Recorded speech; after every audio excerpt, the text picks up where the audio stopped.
And when you see all these things happening, you know that the end is near. So let me just say this. Let me just put this on the record. The world is not ending. Every generation from the time of Jesus' resurrection has felt that they were the last generation. And here we are 2,000 years later, and we're all still here. I want to go over a biblical understanding of the end times, and I want to share with you why for the last 2,000 years, Christians have mostly gotten it wrong concerning the end times. Now, this is going to be very hard for you to see because, as you may know, we are experiencing somewhat of a revival here in America. Right now, in this moment, you can go to churches that are experiencing tremendous growth. They're experiencing new converts coming to the Lord. They're experiencing people who have never been to church and come to Christ. And it is centered around this one idea that the world is about to end. If you listen to all the messages, if you listen to some of the greatest expositors, if you listen to some of the greatest pastors who have gone through books of the Bible, line by line, verse by verse, they will be convincing and they will engage in convincing the audience that the coming of the Lord is right upon us. And what I want you to see is that this strategy or this idea is not new. In fact, if we go all the way back to the 18th century, we will see that the very message of the revivalists of that time was that Jesus is coming back very, very soon, so you better be ready. And what I want you to see is that over the last 400 years, this same message has been recycled and reused, and many people have come to Christ, but yet what we thought would happen has not happened yet. Now, the reason this is very, very important is because there are many skeptics in the world, many people who read the Bible and they read some of the claims and some of the things that have been said about the end time, and they start to say, wait a minute, it's been 2,000 years later and your Messiah has not shown up, and we need to know why. And I'm sure you have sat in congregations and you have grown up in the church, or maybe you have been saved for only a few years, but you came in on the premise that Jesus will come next week, and here you are years later, and it hasn't happened. And out of maybe caution, you are avoiding and ignoring the fact that what you thought would happen sooner has not happened yet, and it doesn't make sense why it has not happened. Because after all, we have been saying for the last 2,000 years that Jesus is going to come back. You can check the records. If you go back to as far as Jonathan Edwards and some of the revivalists of the earlier times, they began to say things like the First Great Awakening was possibly a sign that Jesus and the end times are on their way, that they're right around the corner. But here we are yet years later, and nothing has changed. John Nelson Darby was another person who would state and say that Jesus was coming. Even Billy Graham would hinge his ministry and his message on the belief and on the message that Jesus' return was right around the corner. These are tremendous and impactful leaders and preachers and revivalists who changed complete regions, absolutely redid the world as we knew it, because they preached an idea that Jesus was right around the corner. The question is, where is he? We have misrepresented what the Bible has to say about the end times, and we have taken that message and we have appropriated to ourselves a message that was intended for a group of people who lived long ago within a particular circumstance that is historically detached from the times that we're living in right now. If I can say it even plainer, we basically took the story of the first century, applied it to ourselves in each generation, and it failed miserably because it was talking and prophetically speaking to a particular time in history, and it accomplished exactly what was to be accomplished. Let me just read it to you. You can follow along in Matthew chapter 24, because if you look at Matthew chapter 24, you may be familiar with some of the things that are said about the end times, as we have commonly referred to it. You might be aware and familiar with verses 7. Nation will go to war against nation, and king against king, kingdom against kingdom. There will be famines and earthquakes in many parts of the world. But all this is only the first of the birth pains with more to come.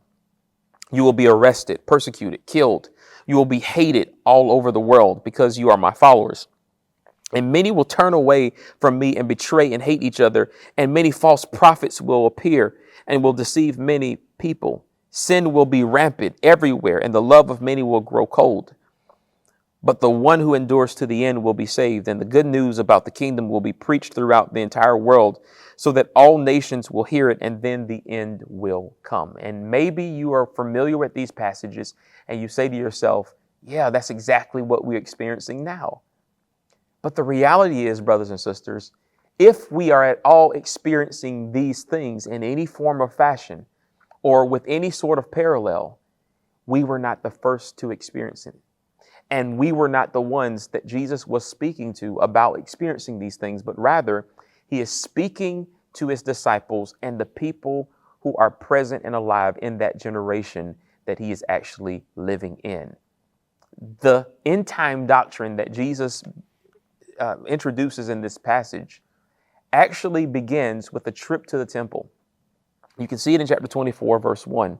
Jesus is leaving the temple, and his disciples are admiring all of the temple buildings, the temple complex, the place where idolatry and wickedness and robbery and thievery is happening. All these things are happening in the temple, and the disciples are enamored by what they're seeing. And Jesus says to them in verse 2, "Do you see all these buildings? I tell you the truth, they will be completely demolished. Not one stone will be left on top of another." They continue their trip and they begin to approach the Mount Olives, and they take a seat there on Mount Olives. And it says in verse 3, his disciples came to him privately and said these three things, these three questions. Tell us, when will all this happen? That's the first question. What will be the sign of your return? That's the second question. And what will be the sign of the end of the world? That's the third question. He helps us understand that these are not just things that will happen because times are getting bad, but this is a continuation of Israel's story going all the way back to the Old Testament, even during the time of the prophet Daniel, that everything that Daniel said is actually coming into full force, and they're happening exactly the way he said they would happen. But the telltale sign that this is regarding a specific point in history that is not concerned with the times we're living in is actually found in verse 34. Because in verse 34, as they're thinking through the actual time in which this will happen, he's going to tell them that no one knows the exact hour and the day, the precise time in which all of these things will happen. But what he does know is the generation in which they will happen. And in verse 34, he says this, "I tell you the truth, this generation will not pass from the scene until all these things take place. Heaven and earth will disappear, but my words will never disappear." He says, however, no one knows the day or the hour when these things will happen, not even the angels in heaven or the Son himself. Only the Father knows. Here's what he's saying. I can't tell you the hour, the very second that it's going to happen, but I can tell you the generation. And he says it is within this generation that all these things will happen. Well, friends, brothers and sisters, all we need to do is pull up a Google map and see whether or not the temple that these individuals were admiring is still there in Jerusalem. And you will quickly find that that temple was destroyed years ago. That temple was destroyed in 70 AD, just as Jesus said. It was destroyed in their generation.